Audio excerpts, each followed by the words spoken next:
নমস্কার বন্ধুরা, নতুন একটা পর্ব দেখার জন্য আপনাদের সকলকে স্বাগত জানাই। আজকে মাত্র 2টি উপকরণে মুচমুচে রসালো ঝিনুক পিঠে তৈরি করে দেখাবো। এই পিঠে বানানো কিন্তু খুবই সহজ আর খেতেও ভীষণ ভালো লাগে। তো চলুন খুবই সহজভাবে বানিয়ে দেখাবো, আশা করছি আপনাদের অনেক ভালো লাগবে। তো এখানে একটা বাটির মধ্যে নিয়ে নিচ্ছি 2 কাপ চালের গুঁড়ো। আমি এখানে বাজারের কেনা শুকনো চালের গুঁড়োটা নিয়েছি, আপনারা চাইলে কিন্তু ভেজা চালের গুঁড়োটাও নিতে পারেন। আর 1 কাপ নিয়ে নিচ্ছি, আর নিয়েছি সামান্য একটু লবণ। এবারে লবণটা চালের গুঁড়োর সাথে ভালো করে একটু মিশিয়ে নেব। আর এদিকে গ্যাস জ্বালিয়ে একটা কড়াই বসিয়ে দিয়েছি, দিয়ে দিচ্ছি কিছুটা জল। জলটা আগে একটু গরম করে নেব।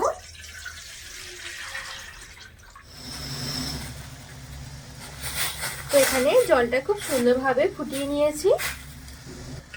এবারে টাটকা গরম জলটা অল্প অল্প করে নিয়ে নেব। এবারে চালের গুঁড়োর মধ্যে দিয়ে নেড়ে চেড়ে মিশিয়ে নেব।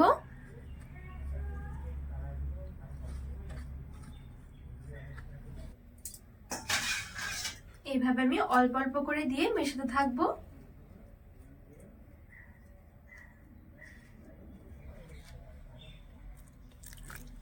তো এখানে অল্প অল্প করে জল দিয়ে দেখুন একটু ঝুরঝুরে করে মেখে নিয়েছি। এবারে হাত দিয়ে একটু ভালো করে মেখে একটা ডো বানিয়ে নেব।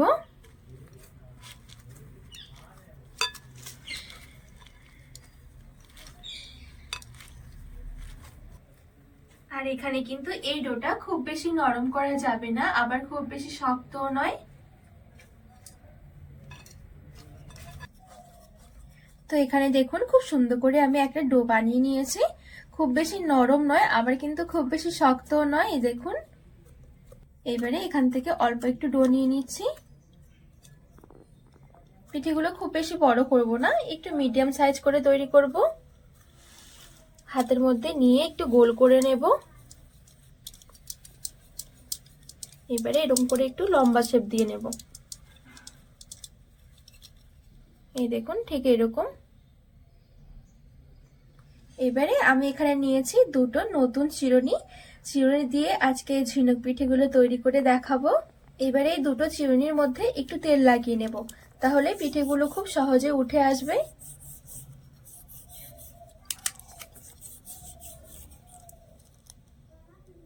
এবারে একটা চিরুনির উপরে ঠিক এইভাবে করে এই ডোটা আমি রেখে দেব, আর আরেকটা চিরুনি দিয়ে এই সাইড থেকে এভাবে আস্তে আস্তে করে ঘুরিয়ে ঘুরিয়ে টানতে থাকতে হবে। তো দেখুন কত সুন্দরভাবে রেডি হয়ে গেছে ঝিনুক পিঠে, আর দেখতেও দেখুন কতটা সুন্দর লাগছে।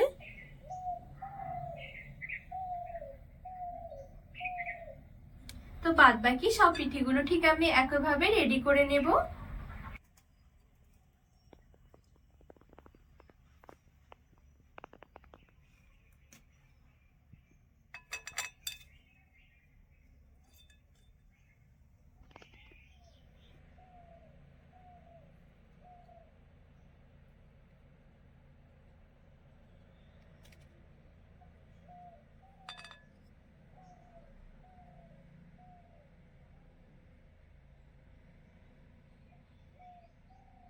তো আবারও ঠিক একইভাবে এরকম করে হাতের মধ্যে একটু গোল করে এভাবে করে একটু লম্বা শেপ দিয়ে নেব।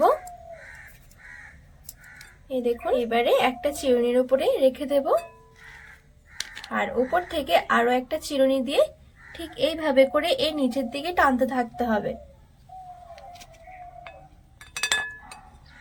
হালকা করে একটু মাথাটা সুজালো করে দিচ্ছি। তো এই দেখুন কত সুন্দরভাবে রেডি হয়ে গেছে।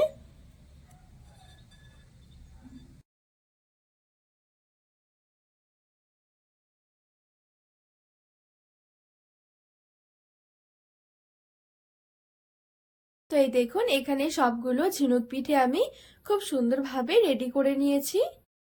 এবারে এদিকে ঝিনুক পিঠেগুলো ভাজার জন্য কিছুটা তেল আমি মিডিয়াম আঁচে মিডিয়াম গরম করে নেব। তো তেলটা মিডিয়াম গরম হয়ে গেছে, এবারে এক এক করে পিঠেগুলো ছেড়ে দেব।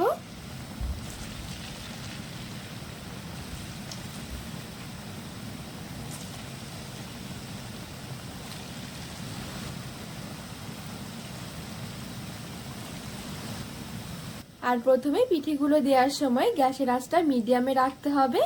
দেয়া হয়ে গেলে সবগুলো পিঠে গ্যাসের আঁচটা একটু কমিয়ে নেড়ে ছেড়ে একটু লালচে করে ভেজে নেব। এ দেখুন, ভাজতেও সময় লাগবে না, অল্প সময়ের মধ্যেই ঝটপট ভাজা হয়ে যায়। তো এই দেখুন খুব সুন্দর কিন্তু কালার এসে গেছে। এবারে তেল ঝরিয়ে তুলে নেব।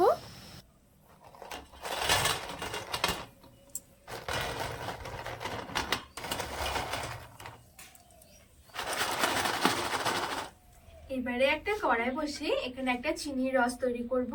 তো আমি এখানে চিনি নিয়েছি, আপনারা চাইলে কিন্তু গুড় দিয়েও তৈরি করতে পারেন। তো এখানে নিয়েছি 1 কাপ চিনি, আর 1 কাপ দিয়ে দিচ্ছি জল। খুব সুন্দর একটা সেন্টের জন্য নিয়েছি 2টো এলাচ। এবারে নেড়ে ছেড়ে চিনিটা গলিয়ে নেব।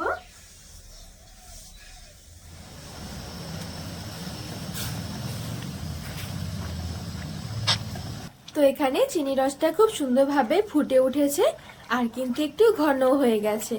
যখন চিনি রসের মধ্যে হালকা একটা চিটচিটে ভাব এসে যাবে, তখনই বুঝতে হবে যে চিনি রসটা রেডি হয়ে গেছে। এইবারে চিনি রসটার মধ্যে আমি এই পিঠেগুলো দিয়ে দেব, আর গ্যাসটা আমি বন্ধ করে দেব। ভালো করে নেড়ে ছেড়ে মিশিয়ে নেব 2 থেকে 3 মিনিটের মতন।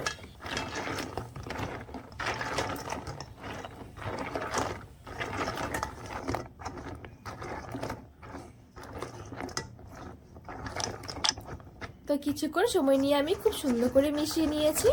এইবারে যে এক্সট্রা রসটা আছে সেটা এইভাবে করে একটু ঝরিয়ে নেব, আর একটা প্লেটের মধ্যে নিয়ে নেব।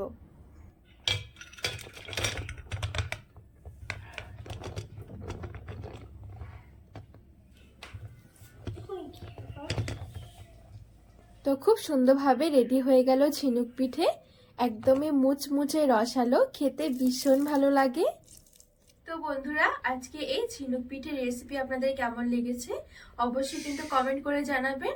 আর বাড়িতে অবশ্যই একবার হলেও বানিয়ে দেখবেন, খেতে ভীষণ ভালো লাগে।